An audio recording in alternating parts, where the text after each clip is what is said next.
If you'd like to make your NFL games a little more interesting, you've come to the right place. It's the Even Money Podcast with Ross Tucker and Steve Fezzik. Yeah, Vegas, baby, Vegas. It is the Even Money Podcast, presented, of course, by DraftKings Sportsbook or the regular DraftKings app. Just use the code Ross when you take advantage of those two awesome applications, which, by the way, is the real name of app. You probably didn't know that. I'm Ross Tucker, former NFL offensive lineman, 5 teams, 7 years. Those of you that check us out on YouTube, youtube.com/Ross Tucker NFL, can see the helmets and game balls and stuff like that behind me. The YouTube page also, by the way, a really good way to see the highlight clips of the other shows. Ross Tucker Football Podcast, going to be joined by Dallas Cowboys first-round pick Micah Parsons later in the week. Tomorrow we'll have Andrew Brandt. Nobody more qualified to talk about the Aaron Rodgers situation, which, by the way, Steve and I will address today. I want to get Steve's thoughts. He's got some opinions on the NBA. He's got some thoughts on some of the season win total numbers, getting a little iffy post-draft, Broncos, Packers, and Steve's reaction to that. And, of course, we're going to go through the NFL draft and all of our bets. We actually did quite well. We normally do. So we'll get to those as well. I'm at Ross Tucker NFL, Twitter and Instagram, Facebook. We are at Ross Tucker Pod. I appreciate any social media interaction ever. He is Steve Fezzik at Fezzik Sports. Hello there, Steve. Hello, Ross. And sometimes we get so involved with all this sports betting and so much going on, things just slip through the cracks. Apparently, there was a Kentucky Derby this weekend. I didn't hear about it.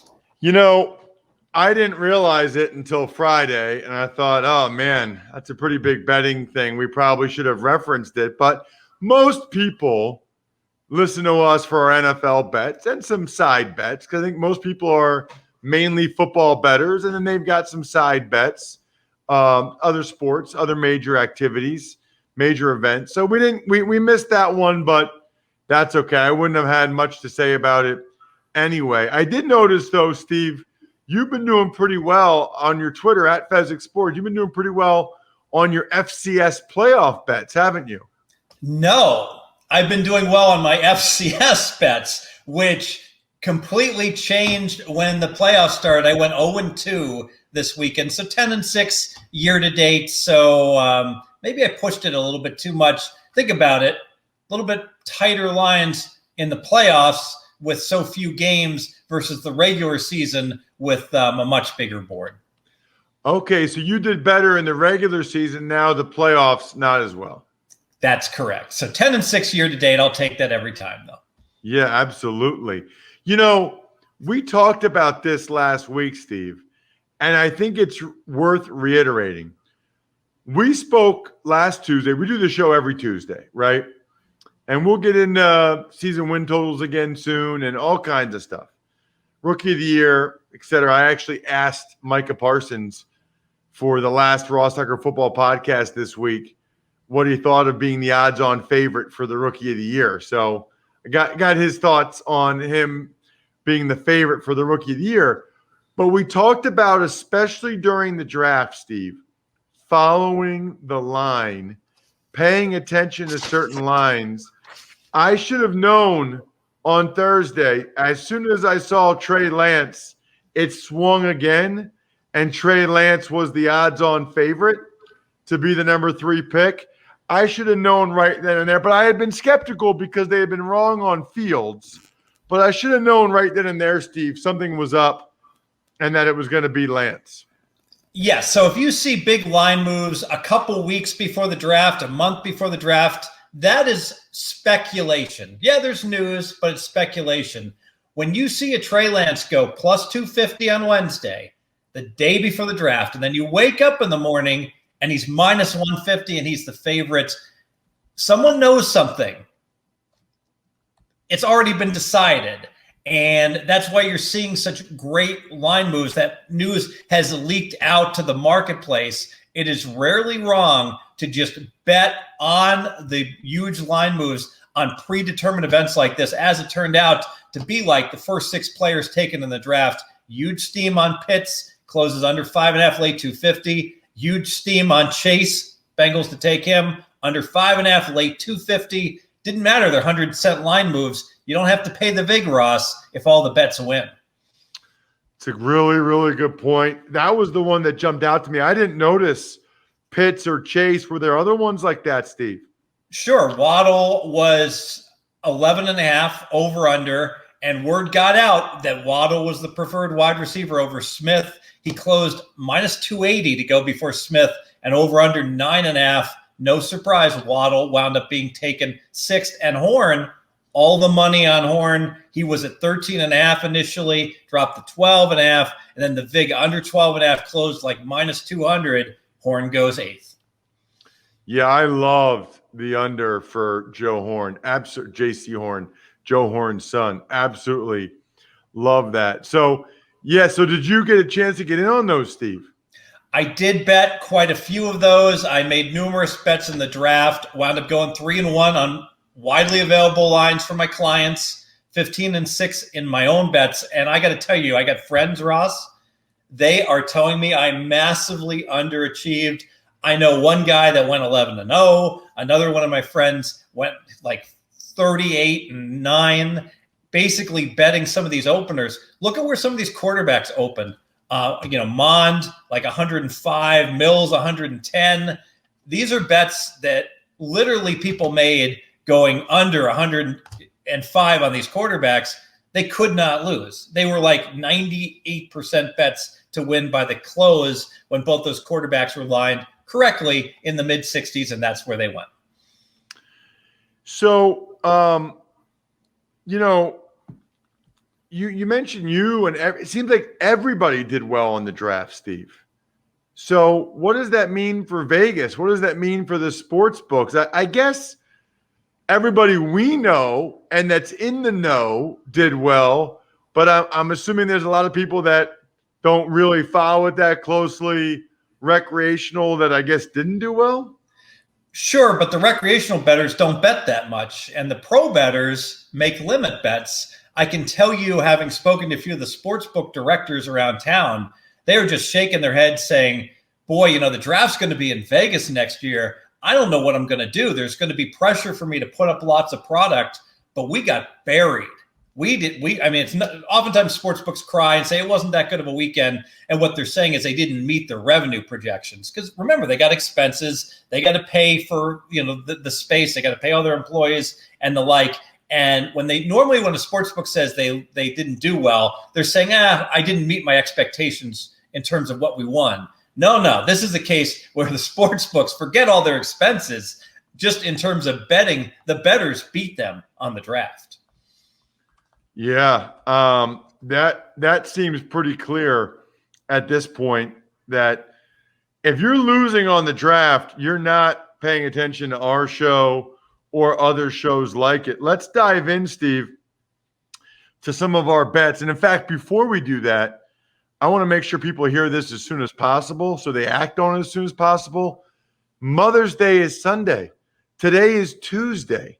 1-800-Flowers has you covered with amazing deals, from bouquets and plants to gourmet treats and sweet surprises. Those of you that listen to the Ross Tucker Football Podcast, which is a lot of you, you know how I feel about getting flowers for the moms in your life on Mother's Day.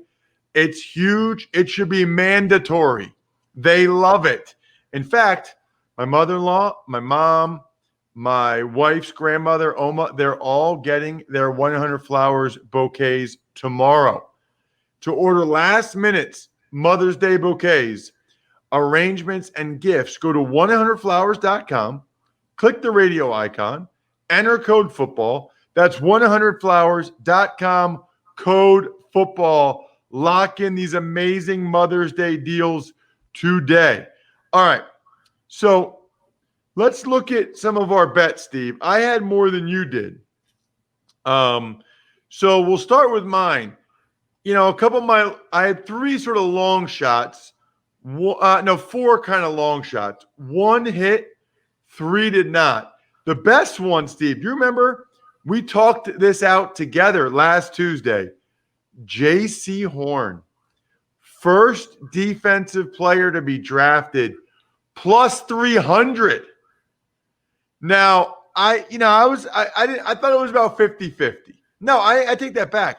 I thought it was about 33% chance that he'd be the first defensive player taken. I thought people like Surtain more, but I thought there might be one or two that like Horn more. Well, what happened, Steve? The Carolina Panthers took him at number 8, first defensive player drafted, a plus 300 score for our listeners who were very excited about that one.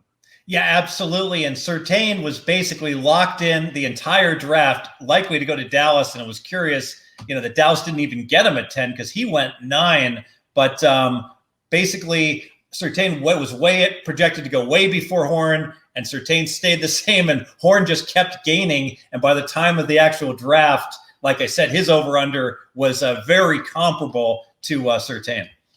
My favorite top 32 pick on the DraftKings Sportsbook app was Eric Stokes at plus 130. You kind of heard that he was probably going to go late round 1 as a corner. That's exactly what happened. He went to the Green Bay Packers.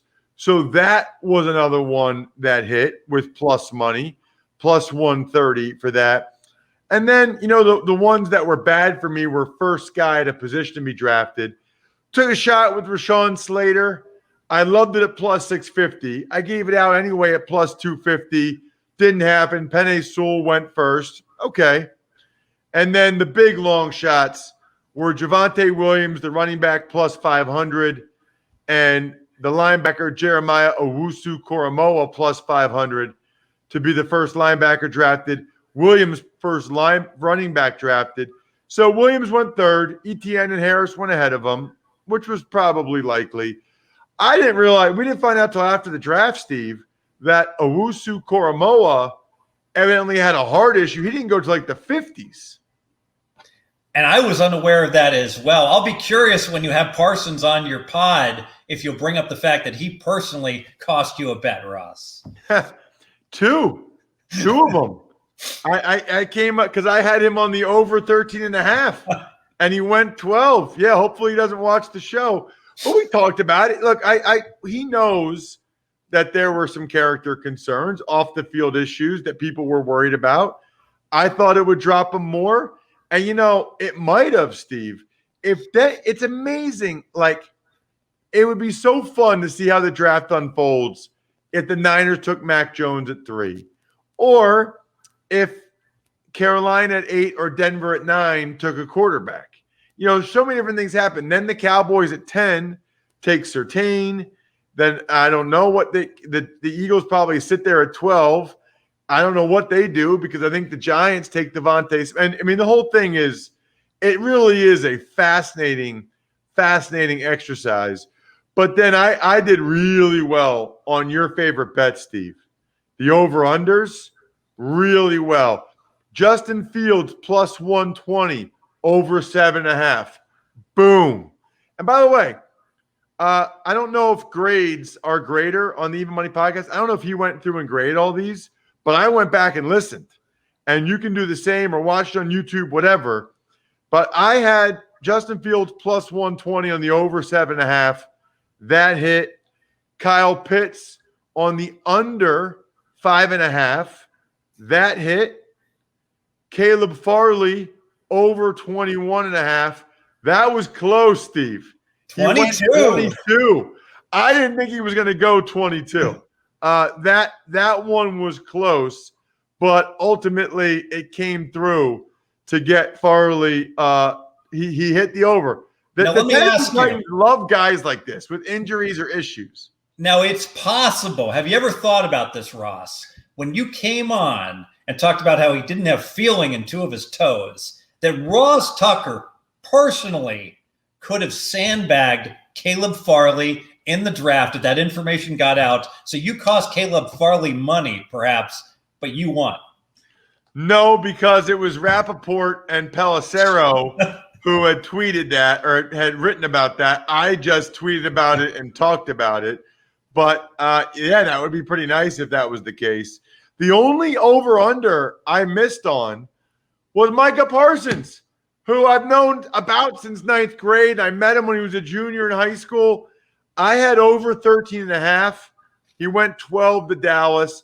I still think if Dallas doesn't take him, he goes later than that. But it doesn't matter. That's what happened. So that's a no. And then I got I thought this was a great bet, Steve. Patrick Surtain under 10.5 at minus 159. That was another yes. So ultimately, I hit 4 out of 5 of my over-unders, 1 out of 4 of my long shots. I don't know what you call Eric Stokes plus 130 top 32 pick, but so only one of the long shots cashed, but 4 out of 5 on my over-unders. Now for you, Steve, you had, if you remember, you bet Jalen Waddle against Devontae Smith head-to-head, and that was clearly the right bet. And it had been trending that way, although you never know. It only takes one team to feel the opposite.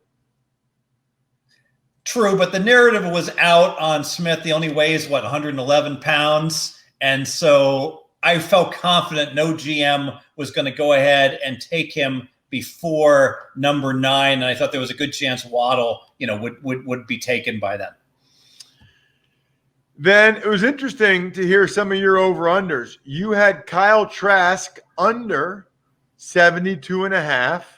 That hit. He was the last pick of the second round by the Bucks. What a great spot for him, by the way. Doesn't have to play this year or probably even the year after. Can learn from the best in terms of slow quarterbacks with no mobility and how Brady gets it done. I love that pick by the Bucks just because 2 years from now, after Trask's behind Brady for 2 years, maybe he'll be ready. Maybe he'll be ready to be a competent quarterback. So you hit that, Steve. You missed on Najee Harris over 25.5. It is uncanny.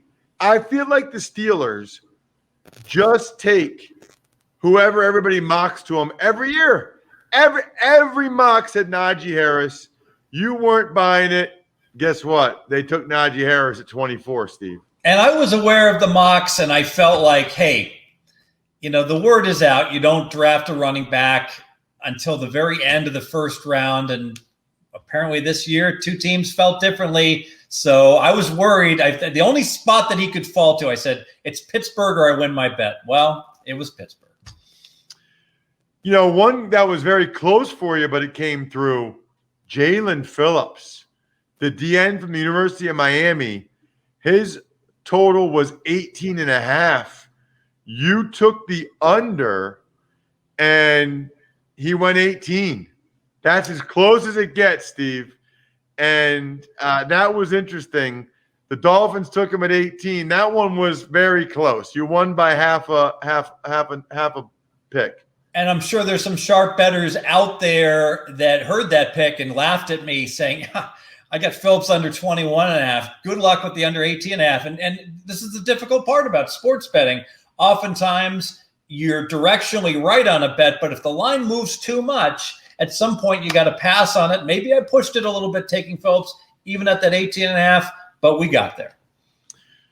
That we did. You had the over 11.5 on Devontae Smith, which is, of course, funny because the Eagles would have taken him at 12, but then I think they believed the Giants were going to take him at 11, so they jumped in front of the Giants at 11 to get to 10 to take him. Yeah, and ultimately where I got beat was we didn't get the quarterbacks all going early on, and that elevated everybody up in the draft to get taken earlier, and that's why I wound up losing that bet. I should never have made that bet. I should have just played Waddle against Smith. That was the much stronger bet. Well, we had 3 quarterbacks go in the top 10 when there was a lot of thought that it might be 5 quarterbacks in the top 10. So that was the issue. Then you get to really a good bet by you. Christian Darrisaw over 15.5. And he ended up going, 24, I think, he went 23 to the Minnesota Vikings.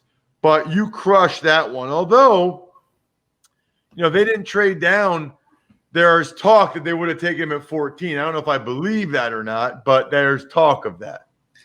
Yeah, basically what happened was that Vera Tucker and Darrisaw were evaluated early in the process as being approximately equal, but then come draft week, it was pretty clear that Vera Tucker was going to be the guy that was going to go before, and in most mocks, Darrisaw had fallen to the low 20s. Ultimately, that's where he wound up getting drafted. So I want to get your thoughts on something related to the NBA that I thought was interesting and some of the season win total movement we've seen. But first, I need to make sure people learn from my mistakes. And I'm not talking about betting. I'm talking about waiting too long to start to do something about my hair loss. I look back on my wedding now, Steve, and I can see I was starting to lose my hair at 26. I don't think I really started to do anything until my 30s. That was a mistake. 2 out of 3 men will experience some form of hair loss by the time they are 35. You can keep the hair you have if you use Keeps. That is the key, though. You need to do it. There are 2 FDA-approved medicines, right? A pill I take every morning, a topical solution I rub on my bald spot in the morning and at night. I have kept, Keeps is a great name for the business. I have kept my hair since then. The FDA doesn't approve stuff unless there are results, unless there's they know that it works for people. If you're ready to take action and prevent hair loss, go to keeps.com/evenmoney to receive your first month of treatment for free. That's KEEPS.com/evenmoney to get your first month free. Keeps.com/evenmoney. So nice to not have to go to the doctor or the drugstore. They just send it right to your house. So, Steve, we saw some line movement. And the line movement post-draft season win totals, people are getting nervous about the Packers with this Aaron Rodgers stuff. And the Broncos. People really seem to think he might go to the Broncos. I don't know if it was the report from Mark Schlereth or the fact that the Broncos didn't draft a quarterback, but it certainly seems like there are some people that think this trade to the Broncos might happen. Yeah, so what's interesting is that the draft itself, almost no movement in the futures and the season wins. A couple exceptions. The Atlanta Falcons went up from 7 wins to 7.5. Markets love the fact they went with the tight end. They're going to stick with Ryan, stability, bumped them up half a win. But most of the movement is not associated with the draft. It's associated with news. And you nailed it, the Aaron Rodgers news. So Green Bay off the board for all of their bets, but the dominoes are falling in terms of the implications of what could happen. So Aaron Rodgers right now, -125 to be on with the Packers to start the season. So he's only a small favorite. Where might he go? Well, Denver and the Raiders are 2 of the spots that have been discussed.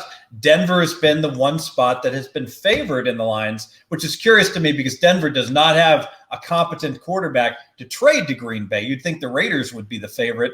The bottom line is the Denver season win number was 7.5 just a week ago. Now it's 8 3/4, 9 juice to the under. So big movement, and it makes sense. If Denver should get Aaron Rodgers, how much is that upgrade worth? Well, then Denver's season win number probably should be 11 instead of 7.5. Vegas has split the difference and made it just a little bit less than 9. The Raiders are the most curious team. They were lined at 7.5. Now, if they can get Rodgers, their number is going to go up to probably 9 or so. However, the Raiders season win number, Ross, has dropped to 7. It has actually gone down despite what should be positive news with Rodgers.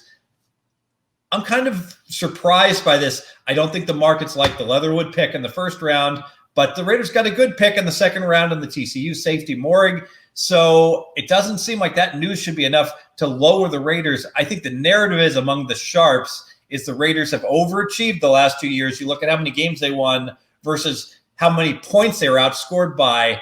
The sharps do not like this Raider team. I don't think they like Gruden, and they're a team they want to bet against. Wow, that's interesting. Very interesting. You would think it would go up, and man, I guess you don't know, but I'm tempted to take that under on the Broncos. I'm tempted to think the Packers are not going to let Rodgers go and to take the under 9 with Drew Lock and Teddy Bridgewater at quarterback, Steve. What do you think? Yeah, really good roster for Denver, but Drew Lock, one of the 3 worst starting quarterbacks. Teddy Bridgewater should beat him out. I've got Bridgewater rated, I think, right around 22nd best. But I got to be honest, the fact that Bridgewater gets run out of town for Sam Darnold, who would know better than Carolina in terms of how good Bridgewater is? That is not a ringing endorsement. I know you also had one NBA observation, Steve, before we wrap up the show. It looks like Steve froze. Yeah. Well, maybe we'll just wrap up the show like that. You know what? It's not that important to get an NBA response from Steve. So I'll just wrap things up. Steve can tweet out his NBA observation. I can tell you what it was, okay? He had a power surge. He just texted me. Anyway, he said the number 6 seed in the NBA is very, very important. So that's what you need to know. Number 6 seed, NBA, very important when it comes to their futures and the betting. That doesn't happen very often where during the show, Steve gets a power surge. Anyway, other than that, next week, very likely a surprise guest. Looking forward to it. We'll get into season win total numbers again pretty soon as well. Check out Andrew Brandt tomorrow on the Ross Tucker Football Podcast. Best authority out there as it relates to this Aaron Rodgers stuff. So it'll be absolutely great to get his thoughts on what he thinks will happen there from a betting perspective for the Broncos and the Packers. Other than that, good luck, everybody. Hope you guys win some money. Thanks for listening to the Even Money Podcast. Make sure to also subscribe to the Ross Tucker Football Podcast, The Fantasy Feast, Business of Sports, and The College Draft. All available at Apple Podcasts, rosstucker.com, or wherever podcasts can be found. A lot of times on the show, I mentioned DraftKings. Here's what you need to know. You got to be 21 or older, New Jersey, Indiana, or Pennsylvania only. New customers only. Restrictions apply. See DraftKings.com/sportsbook for details. Gambling problem, call 1-800-GAMBLER, or in Indiana, 1-800-9-WITH-IT. By the way, if what I was talking about included a deposit bonus, doesn't always, sometimes it does. Deposit bonus requires 25 times playthrough, and deposit bonuses are paid out in site credit.